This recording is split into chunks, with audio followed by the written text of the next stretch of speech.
Guys, after subscribing to this channel, please make sure that you also press the bell icon so that no notification, no new video of mine, any educational video, is missed by anybody. Today we have to discuss fibroids, and fibroids happens to be a case which I think everybody in practical is going to have face.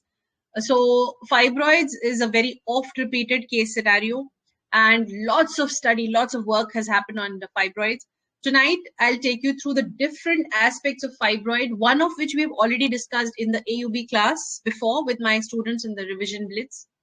And we've been having these classes since the past almost 2 weeks now.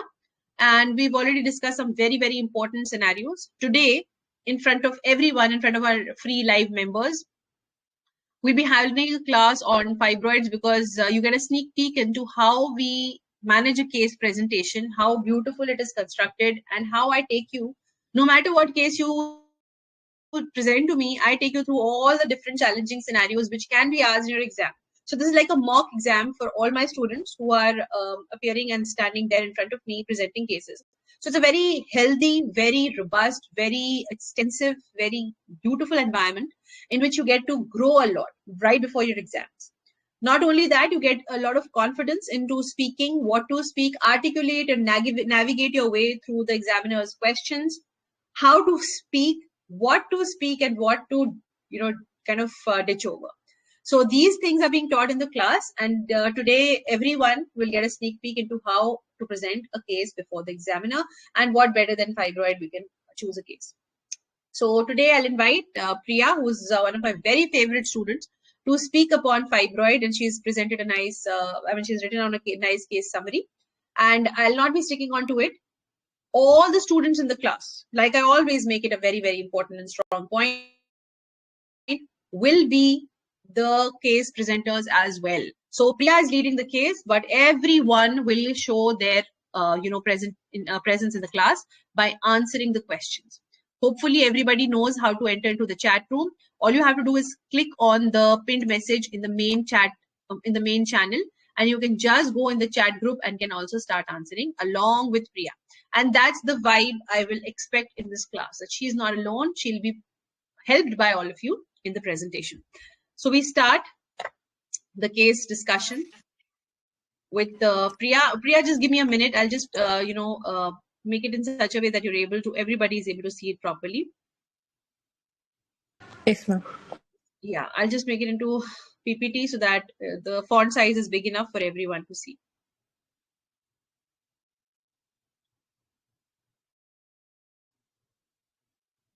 I think that will be a better way to present. Can you guys see anything, or I have to like present it again? Wait.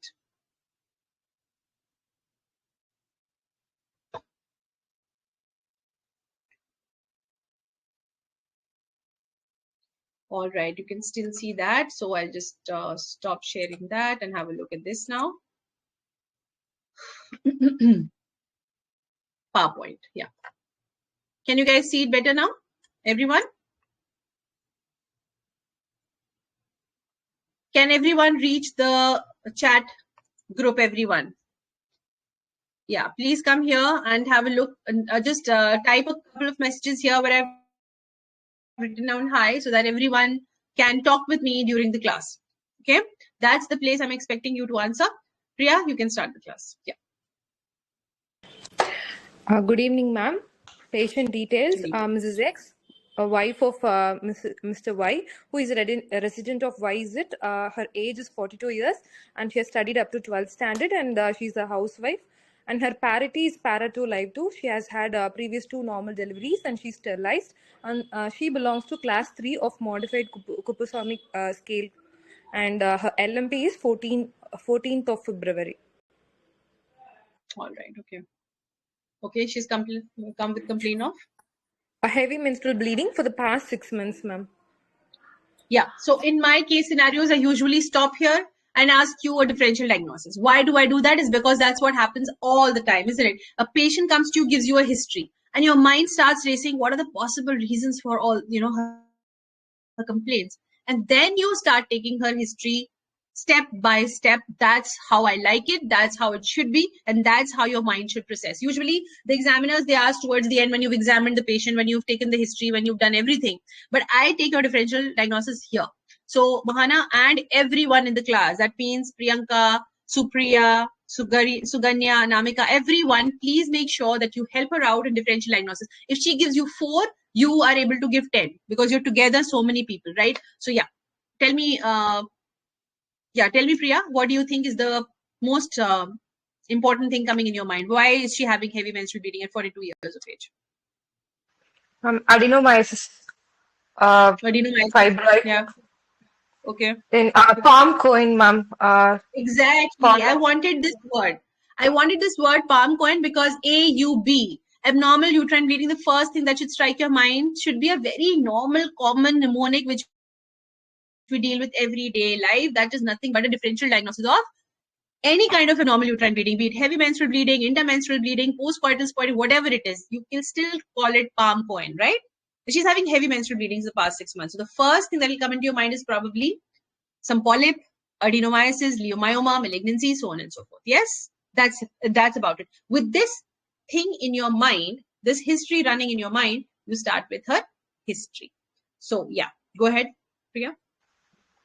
Patient was apparently normal before the past 6 months, and she started having heavy menstrual bleeding for the past 6 months. She had every 25 to 30 days, 6 to 7 days per cycle, and she has changed 6 to 7 pads per day, and she has a history of passage of clots, and it's not relieved by medications, and it is not associated pain during menstruation, but she has history of easy fatigability.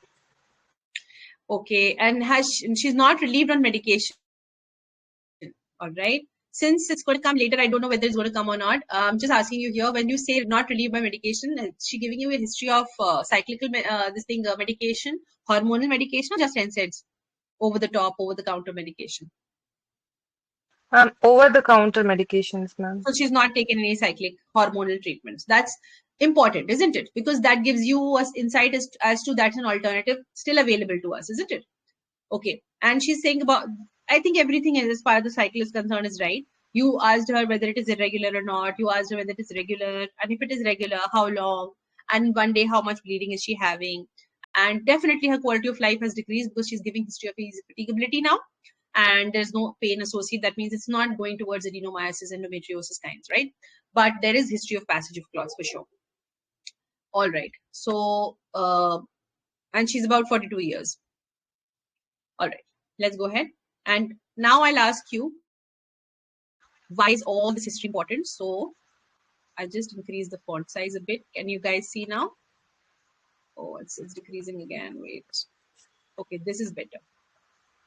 Yeah. Okay, tell me now. Ma'am, she has no history of intermenstrual bleeding or postcoital bleeding. Okay. And you can keep giving reasons for asking this history. This is very obvious. Whenever a patient comes to you with any bleeding problems, you have to mention whether she's having intermenstrual bleeding or not. Keep giving a justification why you asked this, Mohana, because that will be my next question. Okay. Yeah. Yes, ma'am. Polyp. First one, intermenstrual bleeding to rule out polyp. No, beta. No, this is not the reason.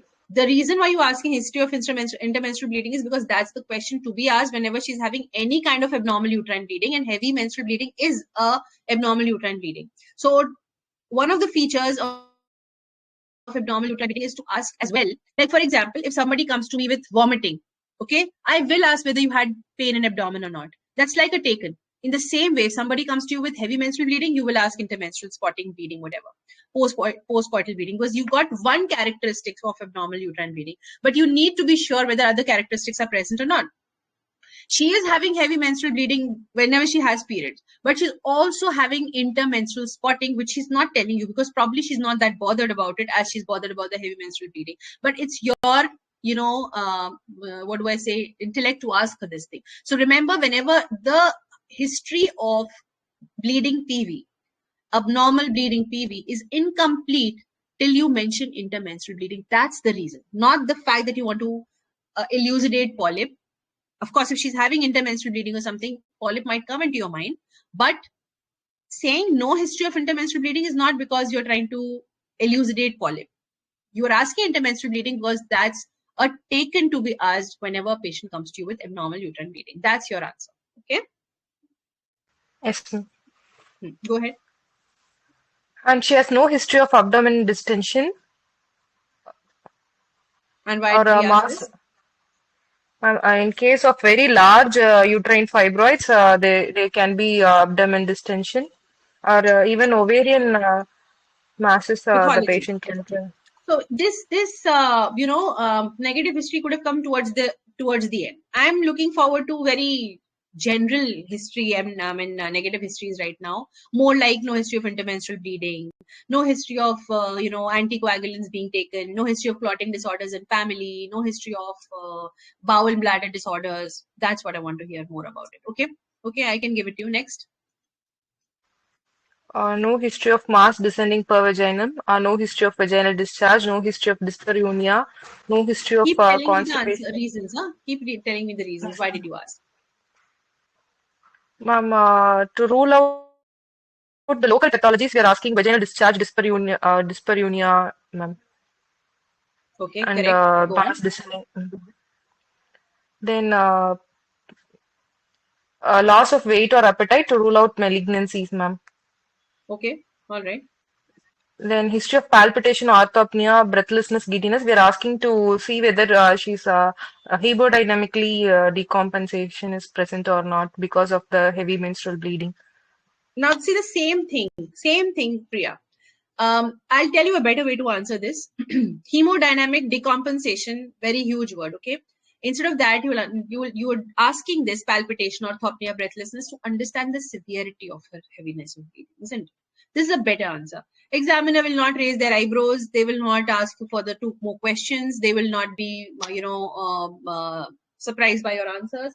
They will be with you on this. So when you say something as heavy as this, they might raise their eyebrows. Okay, that you don't want to go there.